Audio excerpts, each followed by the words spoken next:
अलकादेश. जय गुरु गोरखनाथ. सर्वप्रथम सर्व नाथभक्त आणि नाथ परंपरेला अलकादेश नवनाथांच्या चरणी नमन वंदन करून आज एक महत्त्वाच्या विषयाला पण हात घालणार आहोत. मित्रांनो, शक्ती, कृपा आणि सत्य या विषयावरती आज आपण बोलणार आहोत.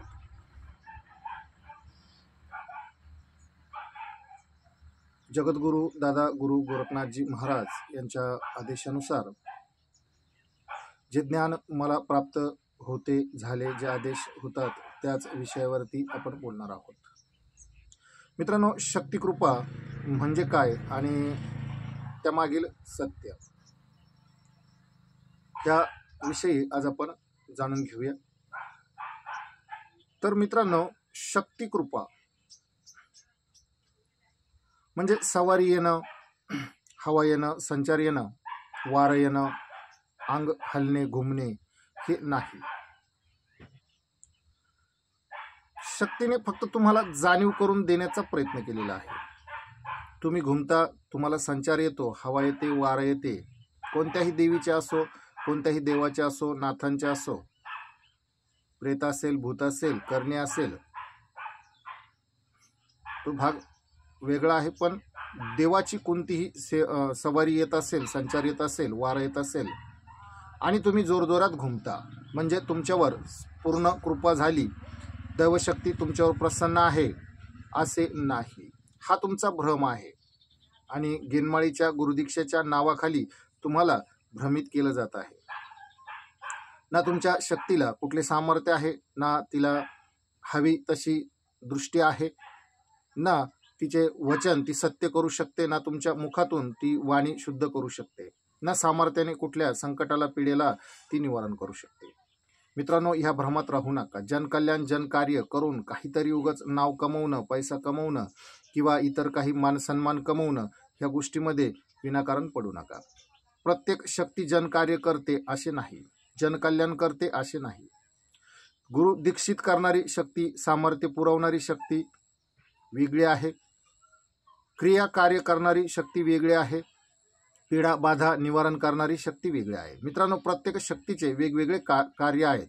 जसे माता काली आणि तिच्यानंतर तिच्या 10 महाविद्या मागे चालतात. तर मित्रांनो, प्रत्येक 10 महाविद्यामध्ये जिचे तिचे वेगवेगळे कार्य आहे.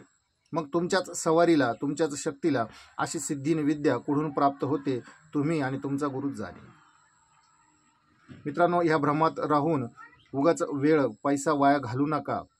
गेनमाळीच्या नावाखाली, गुरुदीक्षाच्या नावाखाली फक्त घर भरण्याचे कामं चालू आहेत.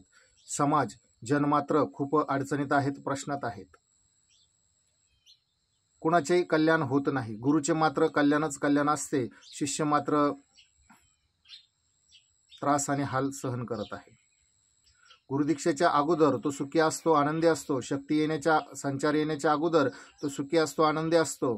संचार शक्ती आल्यानंतरच मात्र त्याच्या जीवनात दुःखाचे डोंगर कोसळतात. तर हे का होतं, तर यामागचं सत्य आपण आज जाणून घेणार आहोत. मित्रांनो, ज्या व्यक्तीला संचार येतो, वारं येते, अंगात येते, घुमते, त्या व्यक्तीला शक्तीने जाणीव करून दिलेली आहे की मी आहे. अशा व्यक्तीने शक्तीला आपलंसं करून घेणं खूप महत्त्वाचं आहे. तिची सेवा, पूजा, उपासना ज्या मार्गाने करायला हवी ते मार्ग अवलंबावला हवेत. पानं आणि फुलं, अगरबत्ती, कापूर जाळल्याने कुठलीही शक्ती तुम्हाला काही देणार नाही. कोंबडेन बकरं कापल्याने ती काही देणार नाही. मित्रांनो, त्यामागे खूप गूढ रहस्य आहेत. त्या गूढ रहस्यापर्यंत जाणं खूप महत्त्वाचं आहे. मी पूर्ण तर सांगू शकत नाही, पण तन, मन, धन, आचार, विचार, न्याय, नीती, धर्म, कर्म, अंतःकरण ह्या सगळ्या गोष्टींना साध्य करायचं आहे. ज्यावेळेस तुम्ही या सर्व गोष्टी साध्य कराल, जो जाणकार गुरु व्यक्ती तुम्हाला हे सर्व शिकविल आणि तुमची आत्मिक उन्नती करून तुम्हाला शक्ती आत्मारूपी काही मार्गदर्शन करायला सुरुवात करील, त्याच नंतर हे शक्य आहे.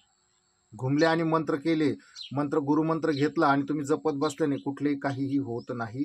आणि झाले असते तर महाराष्ट्रात इतका त्रास आणि इतक्या पीडा व्याधी ह्या कुठंच राहिल्या नसत्या. एका गावामध्ये किमान 2 तरी भगत असतील. मग विचार करा, गावं किती, तालुके किती, शहर किती, जिल्हे किती, राज्य किती आणि राष्ट्र किती. त्याच्यामुळे ह्या भ्रमात पडू नये की फक्त एक याच्यामागे काहीतरी असे गुड लपलेले आहे, लपवलेले आहे की जेणेकरून फक्त स्वतःची पोळी, स्वतःची भाकर भाजून घेण्याचे कार्य चालू आहे. समाज मात्र दुःखी आहे, समाज मात्र पीडित आहे. कुठे पितृपीडा संपली नाही, कुठे कुठलेही जनकार्य, जनकल्याण झालेले नाही. दोरी, गंडा, लिंबू, धागा, दोरा, मंत्र, तंत्र, यंत्र यामध्ये सगळा समाज गुंतलेला आहे. खरी शक्तिकृपा ही कुठेही नाही. खरी शक्तिकृपा म्हणजे न कशालाही हात लावता जनकार्य करणे, लोककल्याण करणे, लोककार्य करणे. शब्द बोलावा आणि समोर फटका पडावा म्हणजेच शक्तिकृपा. शब्द दिला आणि कार्य व्हावे म्हणजेच शक्तिकृपा. फक्त ज्याच्या त्याच्या कर्मानुसार कार्य होत असते.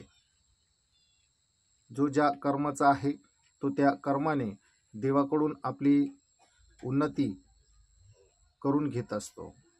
कुणी साधू कुणालाही वाईट व्यक्तीला कुठले कृपाने आशीर्वाद पुरविल आणि त्याच्या जीवनामध्ये कल्याण होईल असे होत नाही, तर त्या व्यक्तीची आत्मिकताही त्या लायक असावी, तर हे सर्व होते. अलकादेश. जय गुरु गोरखनाथ.